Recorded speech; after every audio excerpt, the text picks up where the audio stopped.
our neighborhood.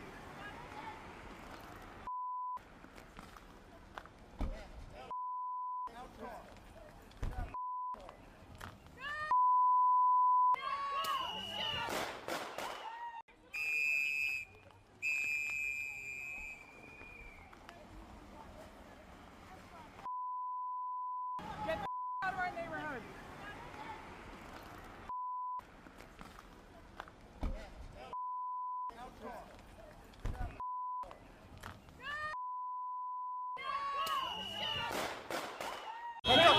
Can I go check a pulse? No! Back up! Now! I'm a physician! I don't listen, care. we understand. We got EMS coming, and I get it. Just give us a second. We have medics on scene. We have our own medics. Where are they? Where are they? How can I relax? You just killed my neighbor. You caught butter in the face. You killed my neighbor. How do you show up to work every day? How the do you do this every day? You're killing my neighbors. You're stealing my neighbors. What the man? Can I go check a pulse? No! Back up! Now! I'm a physician! I don't listen, care. we understand. We got EMS coming, and I get it. Just give us a second. We have medics on scene. We have our own medics. Where are they? Where are they? How can I relax? You just killed my neighbor. You caught butter in the face. You killed my neighbor. How do you show up to work every day? How the do you do this every day? You're killing my neighbors. You're stealing my neighbors. What the man?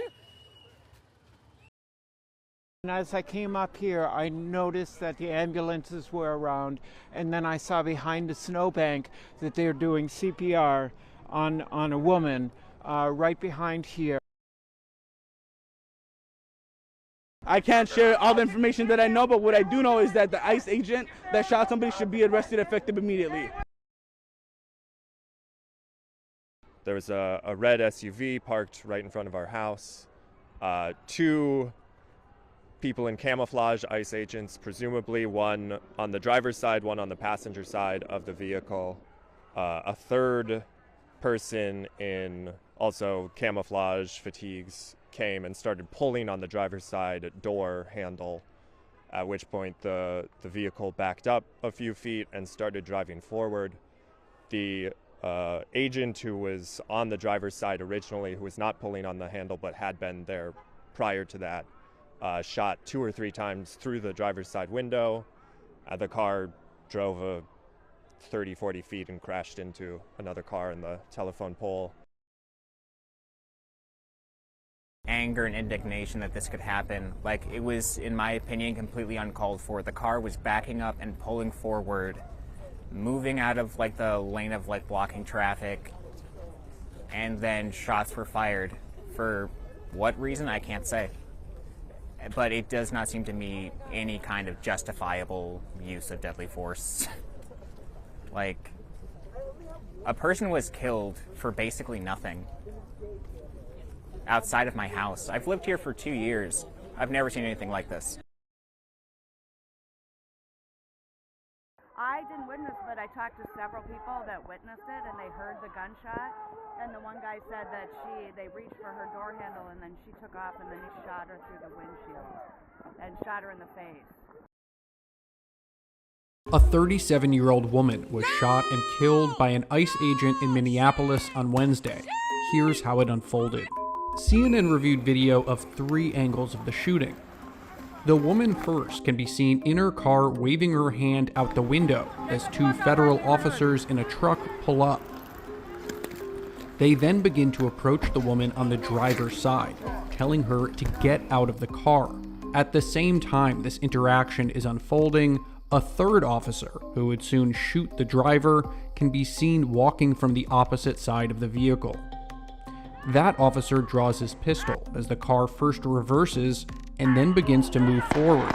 He then fires multiple shots. Another angle seems to show the car making contact with the officer before he fired his gun. The car then accelerates and crashes into a nearby parked car.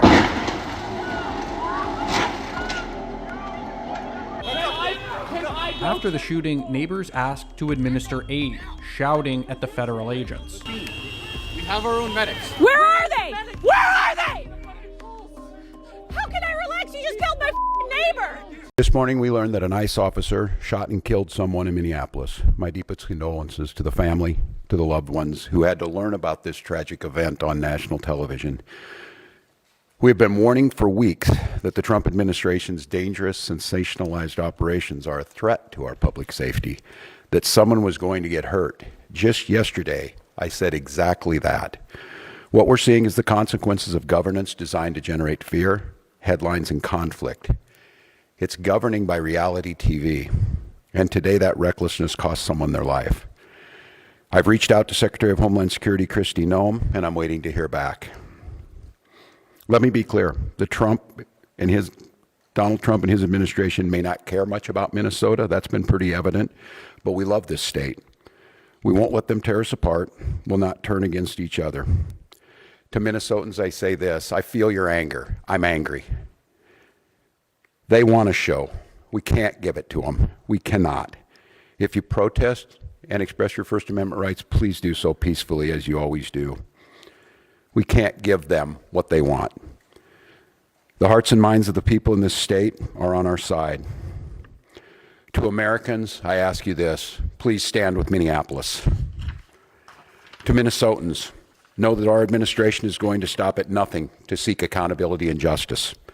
The State Bureau of Criminal Apprehension are working on the investigation. We have activated the State Emergency Operations Center. State Patrol and Minnesota National Guard leadership is connected with the Minneapolis Police Department, the St. Paul Police Department, Hennepin County Sheriff's Office, the DNR, and Minnesota's Homeland Security and Emergency Management. We have activated dozens of members of the State Patrol's mobile response team. And from here on, I have a very simple message. We do not need any further help from the federal government. To Donald Trump and Kristi Noem, you've done enough. There's nothing more important than Minnesotan safety. I've issued a warning order to prepare the Minnesota National Guard.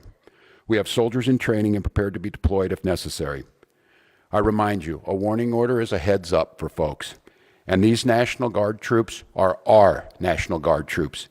They're teachers in your community, they're business owners, they're construction professionals. They are Minnesotans. Minnesota will not allow our community to be used as a prop in a national political fight.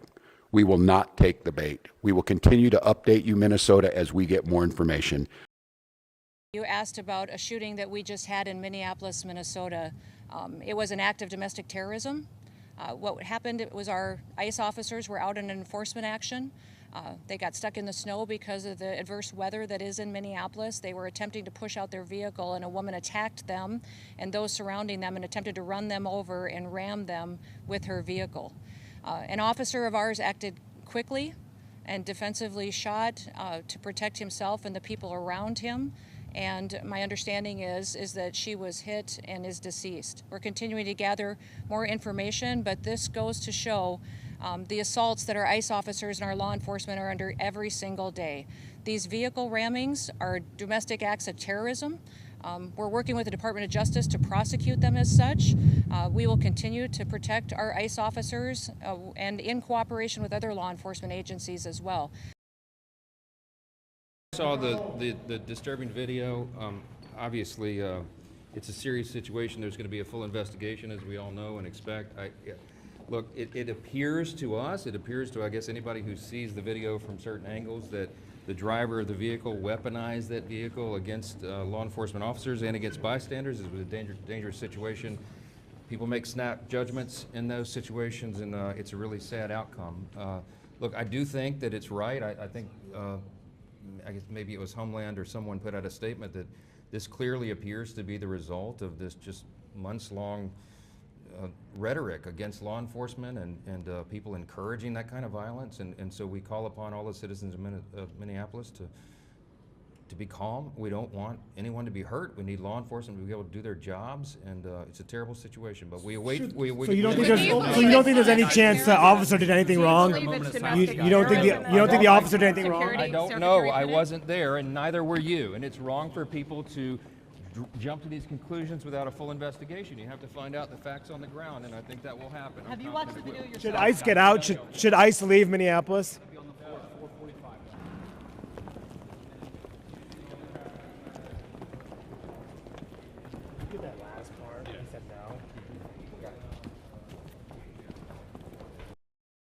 There's a lot of information that is swirling around right now, and we collectively are going to do everything possible to get to the bottom of this, to get justice, and to make sure that there is an investigation that is conducted in full. But what we do know is that a 37-year-old woman is dead and that she was shot by ICE.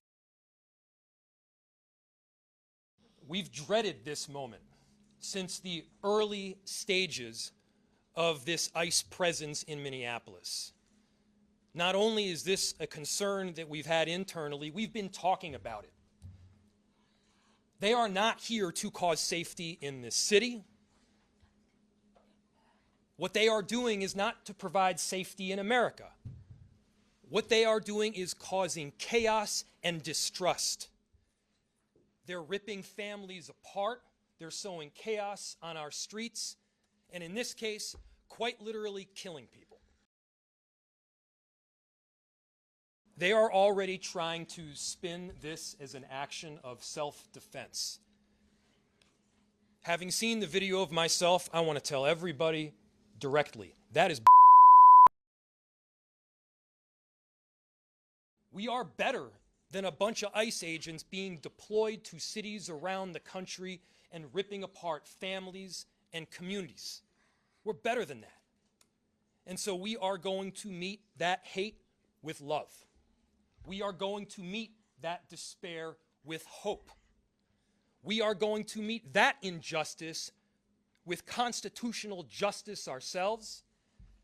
And we're going to make sure that in this very difficult moment, we do not take the bait that these ICE agents are trying to create and that the federal government, to be clear, wants. And let me remind you why we're all here in this city today and why we've been here. In communities across this country and here in Minneapolis, we're just enforcing the laws that we have in this country. For years under President Biden, tens of millions of dangerous criminal illegal aliens, terrorists, and suspected terrorists were allowed to invade our country over our southern border. They were allowed to steal, to defraud, and to perpetuate violence against American citizens. Regardless of who your mayor or who your governor is, President Trump promised every single American that he would make America safe again. He promised every single American that he would work to protect them from dangerous criminals. Since Governor Walz has been in charge of Minnesota, we have seen homicides go up by over 50%. That's also during Mayor Frye's tenure as well. Since President Trump took office, Governor Walz has released over 470 violent criminals back onto the streets here in Minneapolis. He has another 680 of them still within his jurisdiction that he could give to us today to face the consequences for their crimes. Because Governor Walz and Mayor Frye refuse to protect Minnesotans, and instead they protect these criminals, that's why we are here. And we didn't just show up yesterday, we've always been here.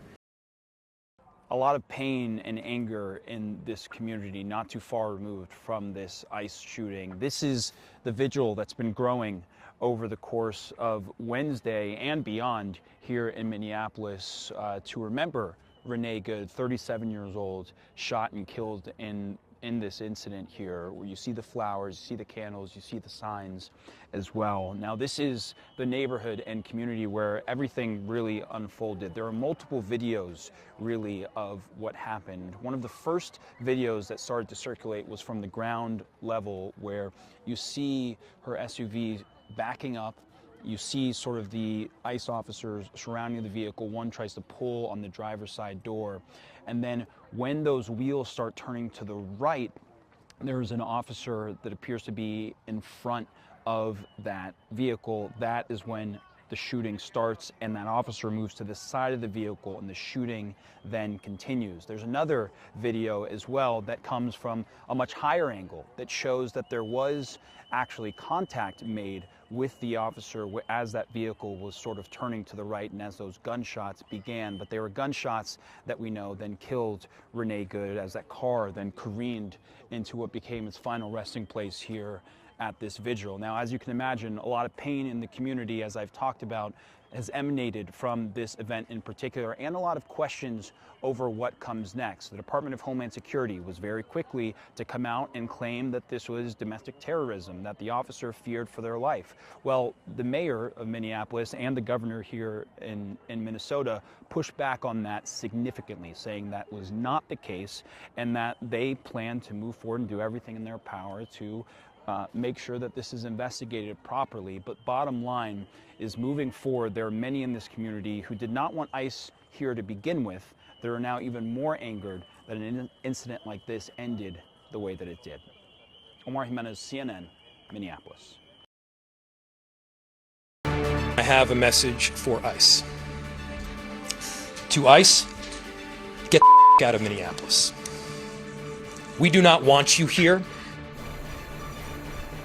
That is the mayor of Minneapolis echoing the anger of Minnesotans after the fatal shooting of a 37-year-old woman by an ICE officer.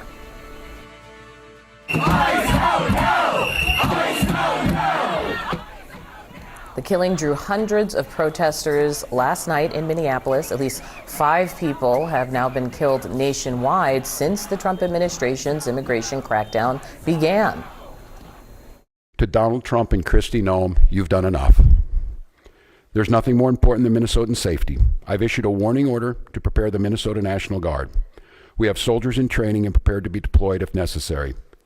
I remind you, a warning order is a heads up for folks. And these National Guard troops are our National Guard troops.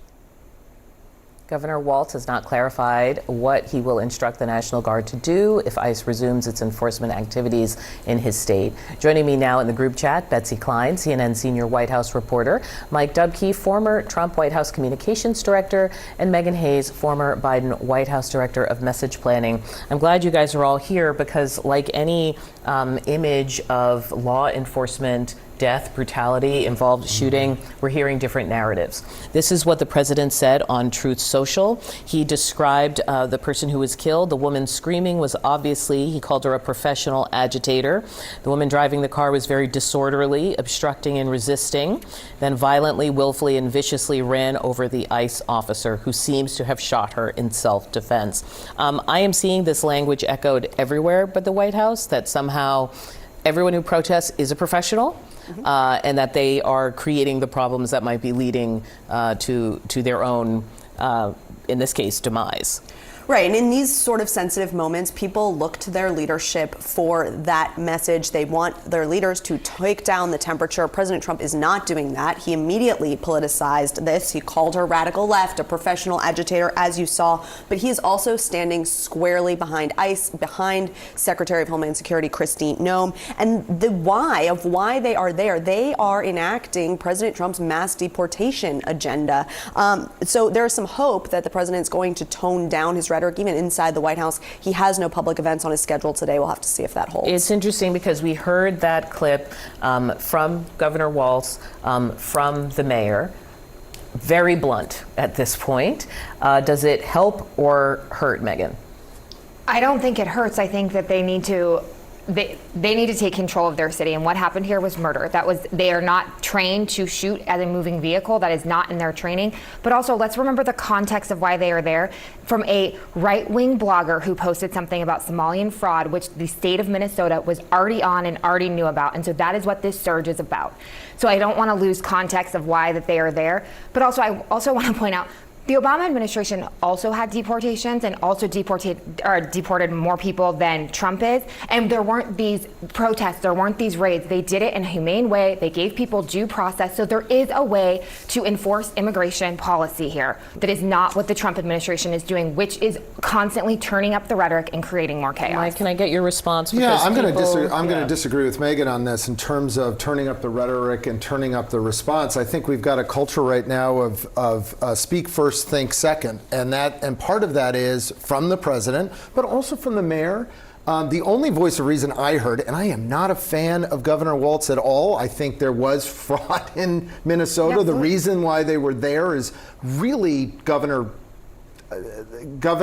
lack of oversight on the federal programs, and we can talk about that later.